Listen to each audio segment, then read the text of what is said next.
আসসালামু আলাইকুম রহমতুল্লাহি বারাকাত। এর আগে আমরা সূরা আল মুলকর ১ নম্বর আয়াতর ফজিলত এবং এই আয়াতটা বোঝার চেষ্টা করছি। আর আজকে আমরা ২ নম্বর আয়াতটা বোঝার চেষ্টা করবো ইনশাআল্লাহ। ১ নম্বর আয়াতটা আসিল অল অ্যাবাউট আল্লাহ, বরকতময় আল্লাহ, যার আত সব ক্ষমতা এবং সব রাজত্ব। আল্লাহর সব কিছুর মাঝে বরকত, এই জিনিসটা আমরা বিশ্বাস করি। আল্লাহর নামর মাঝে বরকত, আল্লাহর খামর মাঝে বরকত। অর্থাৎ লাগি আমরা যে কোনো সময় যখন কোনো একটা পালা খাম আরম্ভ করি তখন বিসমিল্লাহ বা আল্লাহর নাম দিয়া শুরু করি। আল্লাহর প্রত্যেকটা সিদ্ধান্তর আউটকাম অলওয়েজ পজিটিভ। আমরা এই জিনিসটা বুঝতাম পারি অথবা না বুঝতাম পারি। অর্থাৎ লাগি আমরা বিশ্বাসী হলতে সবসময় আল্লাহর সিদ্ধান্তের উপরে সন্তুষ্ট এবং আমরা এই জিনিসটা মুখে প্রকাশ করি আলহামদুলিল্লাহ হওয়ার মাধ্যমে। আল্লাহর প্রত্যেকটা সিদ্ধান্তের দিকে খেয়াল করা লাগবে এবং নেক্সট টাইম যখন আলহামদুলিল্লাহ আমরা হই তখন আমরা খেয়াল করা লাগবো যে আল্লাহর ব্লেসিংস কীভাবে, আল্লাহর নিয়ামত হল কীভাবে আমরার জীবনটা সুন্দর করছে। এই জিনিসটা বুঝতে পারলেই আল্লাহর কৃতজ্ঞতা মনে প্রাণে স্বীকার করা যাইব এবং খালি মুখ দিনায় এটার ফলে আমরা আর অন্তরের চৌকো খুলব এবং বালামন্দ বিচার করিয়া দুনিয়ার জীবনে সফলতা অর্জন করাটা আমরা লাগি সহজ হয়ে যাব। তো ইনশাল্লাহ আল্লাহ আমরা এই তৌফিক দিতা। সূরা মুলকর ১ নম্বর আয়াতর মাঝে আল্লাহ আমরা মনে হরাইয়া দিরা যে তাই নই সব কিছুর উপরে ক্ষমতাবান। এটা কিতার লাগে করা, কারণ আমরা আল্লাহর নিয়ামত পাইয়া ক্ষমতার অপব্যবহার করি এবং সীমালঙ্ঘন করি। ২ নম্বর আয়াতটা এটা অল অ্যাবাউট আস। আল্লাহ আমরারে অ্যাড্রেস করা আর ক্লিয়ারলি হইরা আমরারে তাই কিতার লাগি বানাইছেন। অতএব আমরা মনোযোগ দিয়া এই আয়াতটা পড়তাম, শুনতাম আর সবসময় মনে রাখতাম। সূরা মুলকর ২ নম্বর আয়াত হইল আউযু বিল্লাহি মিনাশ শাইতানির রাজীম বিসমিল্লাহির রহমানির রহিম আল্লাযী খালাকাল মাউতা ওয়াল হায়াতা লিয়াবলুয়াকুম আইয়ুকুম আহসানু আমালা ওয়া হুয়াল আজিজুল গফুর।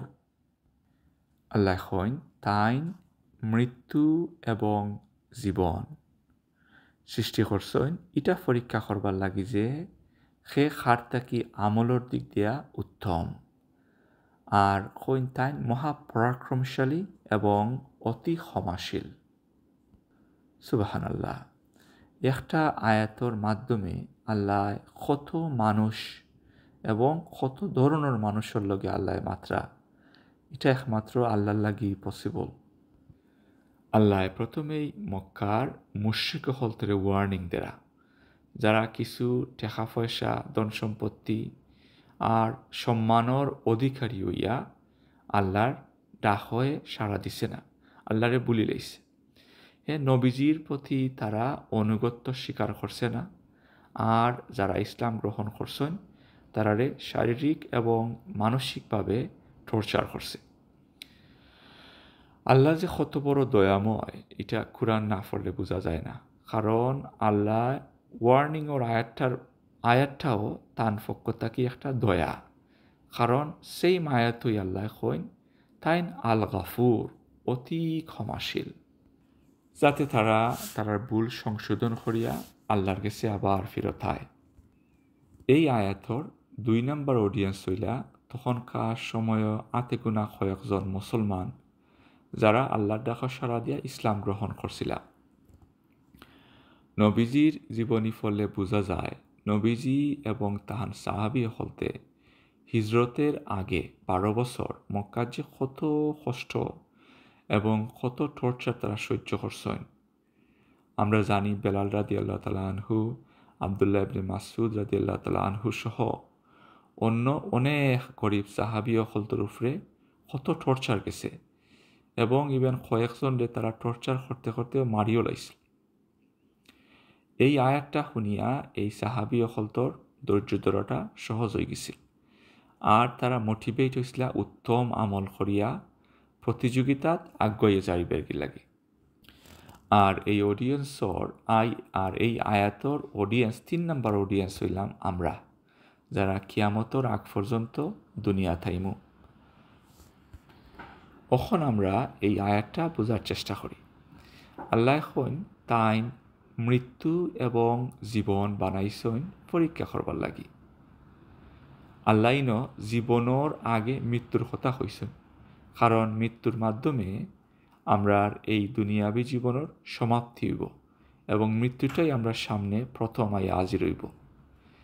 এই জিনিসটা আমরার মনে থাকে না, ওতার লাগি আমরা দুনিয়ার মাঝে বাজে খামো ব্যস্ত থাকি, আর আমরা যে অতি মূল্যবান নিয়ামত সময় এবং আল্লাহর অন্যান্য নিয়ামত হলতর অপব্যবহার করি।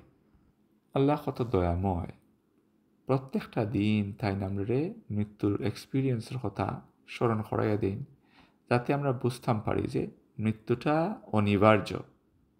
কিলাখান প্রত্যেক দিন আল্লাহ আমরা মৃত্যুর এক্সপিরিয়েন্স করান। আমরার ঘুমটা একটা মৃত্যুর লাখান, আমরার আত্মা আমরার ভিতর থাকি বাড়ুইয়া যায়গি, কিন্তু আল্লাহর দয়ায় আবার ফিরিয়ে আয়। আর আমরা আর একটা দিন চান্স পাই, আনটিল ওয়ান ডে যেদিন আমরা আত্মা আর শরীরের মাঝে আর ফিরিয়ে আবার অনুমতি থাকে না, যার ফলে আমরা আত্মীয় স্বজনে আমরা শরীরটারে এমন এক ঘুম পাতায় মাটির তলে, যে এক ঘুমে গিয়া কিয়ামত গিয়া হাজির হইব, কিয়ামতের দিন হইব। তখন আমরার আত্মারে আবার শরীরে ফিরে দেওয়া হইব এবং আমরার পার্মানেন্ট জীবন আরম্ভ হইব। তো প্রত্যেকটা দিন আমরা যে মৃত্যু আমরা সামনে আইয়া হাজির হয়, এই মৃত্যুর মাধ্যমে আমরা কি স্মরণ করি, মনে রাখি যে আমরা একদিন পার্মানেন্ট মৃত্যু আইয়া হাজির হইব, এই দুনিয়ার পার্মানেন্ট মৃত্যু, যেটার মাধ্যমে আমরা এই দুনিয়ায় থেকে যাই মুগি এবং একটা নির্দিষ্ট সময় একটা লম্বা ঘুম দিমু, এবং এই ঘুমোর ফলে আমরা ঘুমোর বাদিকে একবারে হাসরের মাঠে হাজির হইব। সো ঘুম এবং মৃত্যু, ঘুম এবং হজাগ, জীবন এবং মৃত্যু, এই জিনিসটা আমরা মনে রাখা লাগবে। নবীজির মাধ্যমে আল্লাহ কত সুন্দর করে একটা দোয়ার মাধ্যমে আল্লাহ আমরা এই মৃত্যুটারে মনে করাইয়া দিন। প্রত্যেকটা দিন আমরা যখন ঘুমাইবার আগে ঘুমাই, তখন আমরা কই আল্লাহুম্মা বি ইসমিকা আমুতু ও আহিয়া, ও আল্লাহ, আপনার নামেই আমি মারা যাই এবং আপনার নামেই আমি আবার জীবিত হই। আর সকালে যদি আত্মা আমরা শরীরে আবার ফিরত আয় আর আমরা হজা কইতাম পারি, তাইলে কই আলহামদুলিল্লাহ, আলহামদুলিল্লাহিল্লাযী আহিয়ানা বা'দা মা আমাতানা ওয়া ইলাইহিন নুশুর। প্রথমেই আমরা আলহামদুলিল্লাহ খাওয়ার মাধ্যমে আল্লাহর কৃতজ্ঞতা স্বীকার করি। আল্লাহ যে আমরা আর একটা চান্স দিছেন, আর একটা নতুন দিন, আর একটা নতুন জীবন দিছেন, এই জিনিসটা স্বীকার করি। আর আমরা ঘোষণা দেই আর নিজেদের মনে করাইয়া দেই যে নির্দিষ্ট একটা সময় একদিন আমরা আল্লাহর কাছে পার্মানেন্টলি এই দুনিয়া থেকে ফিরিয়া যাওয়া কি লাগবো, এবং আল্লাহর কাছে গিয়া হিসাব নিকাশ দেওয়া লাগবো। আমরা যে দুনিয়ার মাঝে আল্লাহ যে আমরা যে মূলধনটা দিসলা, যে জীবনটা দিসলা, এই জীবনটা আমরা কী ধরনের ব্যবসার মাঝে ইনভেস্ট করছি। আমরা যদি দিনের বেলা এই দোয়াটা মনে রাখতাম পারি, আমরা প্রথমে ঘুম থেকে ওইটা যে দোয়াটা করছি, তাইলে আহসানু আমালা, উত্তম আমল করাটা আমরা লাগি সহজ হয়ে যাব, এবং উত্তম আমল করিয়া জীবনের মূল উদ্দেশ্যটা হাসিল করা যাইব ইনশাল্লাহ। আল্লাহ এই আয়াতের মাধ্যমে আমরা যে স্মরণ করাইয়া দিছেন, আল্লাহ জীবন এবং মৃত্যু দিওটা বানাইছেন পরীক্ষা করবার লাগি আমরা পালা খামর দিকে খাওয়ার থাকি আগাইয়া। এই আয়াতটা যারা শুননাও শুনছে না এবং আল্লাহর সীমালঙ্ঘন করে, তারারে আল্লাহ জানাইয়া দিরা যে তাইন আল আজিজ, তাইন যে নির্দিষ্ট সময়টা দিচ্ছেন, তারারে এই সময়টার ভিতরে তারা যদি তারার ভুল বুঝিয়া আল্লাহর কাছে ফিরত না আয়, তাইলে সময় শেষ হইলে নিশ্চয়ই তারারে ফাঁকড়া করবা। আর যারা ভুল স্বীকার করিয়া আল্লাহর কাছে ফিরতায় তারার লাগি তাই আল গাফুর, অতি ক্ষমাশীল। অতএব আমরা সময়ের সদ্ব্যবহার করতাম, আমরা ভুল স্বীকার করিয়া আল্লাহর কাছে ফিরতাইতাম, আর উত্তম আমল, বেস্ট কোয়ালিটি আমল করতাম। আল্লাহর কাছে বেশি আমল থাকি উত্তম আমলর দাম আল্লাহর কাছে বেশি, মূল্য বেশি। যে আমলটা আমরা করি উইথ সিনসিয়ারিটি, খালি আল্লাহর কাছে নাই, বন্দার কাছেও বালা জিনিসের মূল্য বেশি। একটা উদাহরণ দিবার লাগে কইরাম। আমরা যখন বাড়িত কোনো আত্মীয় স্বজন, বালা আত্মীয় স্বজন, সম্মানিত আত্মীয় স্বজন আইন, অথবা আরও সোজা করি কইমু, যখন আমরা হুর বাড়ির থেকে কোনো মেহমান আইন, লগে লগে ট্রাউজার বা লঙ্গিটা ফিনতেই বাজারও দৌড় দেই, গিয়া মাইমল দেখই পালা মাছগুলা দেরে, গলদা চিংড়ি, বোয়াল মাছ, আরও যত ভালো ভালো মাছ আছে, ফ্রেশ মাছ সকল আমরা আত্মীয় স্বজনের, প্রিয় আত্মীয় স্বজন সকল ধরে খুশি করতাম। আর এটা কিন্তু আমরা পালা করি বুঝি, আমরা গিয়া টুকরি বইরা মাছ আনি না, কারণ আমরা জানি টুকরি বইরা মাছ আনলে বউরা তো মাই খাইমু, এবং আত্মীয় স্বজন যারা আইসেন এরাও খুশি হইতা নাই, বালা মাছ তো খাই। তো ওটার লাগি আমরা যদি দুনিয়ার লাগি এই জিনিসটা বুঝি, আখেরাতের লাগি এই জিনিসটা বোঝা লাগবো।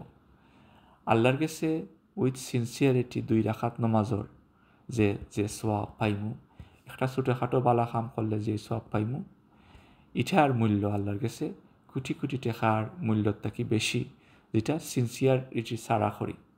অতএব আমরা এই জিনিসটা খেয়াল করতাম এবং আমরা সময়ের সদ্ব্যবহার করতাম, কারণ জীবন এবং মৃত্যুর মাঝখানেও আমরা যে সময়টা আছে, এই সময়টা খুব একটা নির্দিষ্ট সময়, এবং আমরা কেউই জানি না কত লম্বা এই সময়টা। অতএব আমরা এই সময়টা সদ্ব্যবহার করতাম এবং জীবনটা বালা খামও ব্যয় করতাম, একে অন্যের লগে বালা প্রতিযোগিতা করতাম। আল্লাহ আমরা এই তৌফিক দিতা।